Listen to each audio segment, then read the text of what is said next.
दोस्तों, वक्फ बिल को लेकर जो बातें चल रही थी, जिस तरह से विपक्ष की तमाम पार्टियों ने विरोध किया, विरोध करते हुए संसद सदन में जिस तरह से बातें रखी थी, वही बातें सुप्रीम कोर्ट के सामने जब गई तो सुप्रीम कोर्ट ने ऐसा फैसला सुना दिया कि विपक्ष की तमाम पार्टियां, मुस्लिम समाज के वो तमाम लोग जो इस बिल के खिलाफ थे, प्रोटेस्ट कर रहे थे, उनके अंदर रोष था। कहीं ना कहीं सुप्रीम कोर्ट की तरफ से एक बड़ी राहत मिली है।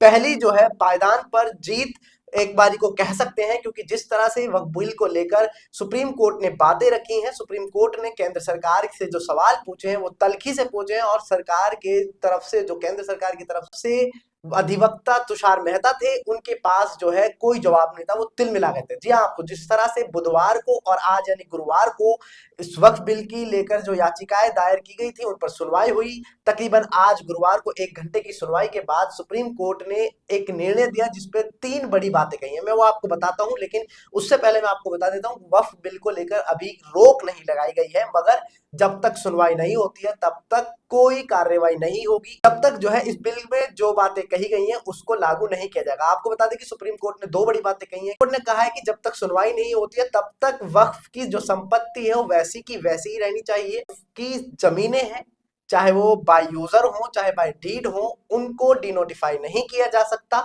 तब तक कार्रवाई नहीं की जा सकती जब तक आप अपना जवाब नहीं देंगे। तीसरी बड़ी बात यह कही है कि वक्फ बोर्ड और केंद्रीय परिषद में जो है कोई नियुक्ति नहीं की जा सकती है। केंद्र सरकार की तरफ से तुषार मेहता ने कहा कि हम इसकी गारंटी लेते हैं, हमारे हाथ में हम नहीं लेंगे, लेकिन सुप्रीम कोर्ट ने इस पर कहा कि राज्य सरकारें भी वक्फ बोर्ड में कोई नियुक्ति नहीं कर सकेगा। इसके पीछे हम आपको बताएंगे, लेकिन उससे पहले आपको बता दें कि बीते दिन जिस तरह से सुप्रीम कोर्ट में 3 मुद्दों को 3 बातें जो अहम है, चाहे वो सदन में हो चाहे सुप्रीम कोर्ट में याचिकाओं में भी बड़ी बातें कही गई, वो मैं आपको बताता हूँ। जिस तरह की याचिकाओं की पैरवी कर रहे अधिवक्ता कपिल सिब्बल, चाहे मनीष सिंघवी और तमाम जो अधिवक्ता थे, उनकी तरफ से याचिकाओं में जो बातें कही गई थी, 3 बड़ी बातें थी।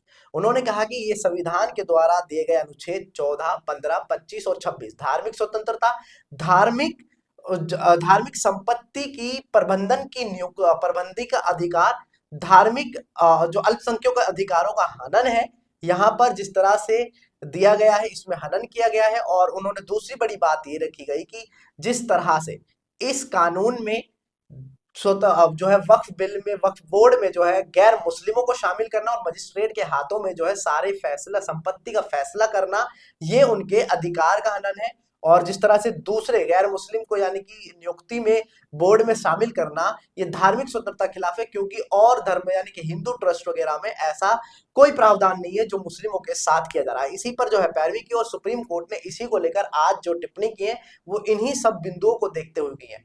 दोस्तों, कहीं ना कहीं ये मुसलमानों के लिए और विपक्ष की तमाम पार्टियों के लिए जो है बड़ी राहत मिली है। आपको बता दें कि बीते दिन जिस तरह से तुषार मेहता जो केंद्र की तरफ से पैरवी कर रहे थे, केंद्र सरकार की तरफ से, जब उनसे सुप्रीम कोर्ट में जजों ने पूछा कि आप क्या हिंदू ट्रस्टों में मुसलमानों को शामिल करेंगे, उन्होंने इसके जवाब में जो है कुछ जवाब नहीं दिया और वो हक्के बक्के रह गए, हिचकिचा गए। और उन्होंने जो है आज 7 दिन का समय मांगा जवाब देने के लिए। उन्होंने कहा है कि आप पूर्ण रोक ना लगाएंगे, 7 दिन है, 7 दिन में कुछ नहीं बदला जाएगा, जो है जैसा है वैसा ही रहेगा। आप हमें जो है केंद्र सरकार को वक्त दीजिए, अपनी ओर से जो है हम जवाब देंगे। उसके अलावा बता दें कि सुप्रीम कोर्ट ने वो आग्रह को कबूल कर लिया और उसके बाद जो है 5 दिन का समय दे गया विपक्षी जो याचिकाएं लेकर आए हैं उनको कि आप उसके अगेंस्ट में जो जवाब देना चाहेंगे 5 दिन दीजिए। और अब जो है 5 मई को सुनवाई होगी, तकरीबन दोपहर 2 बजे ही सुप्रीम कोर्ट सुनवाई करेगा और उसके बाद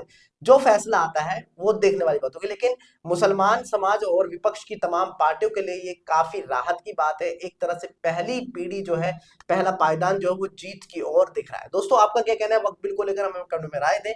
खबरों के लिए बने रहें, देखते रहे द मीडिया माइक। धन्यवाद।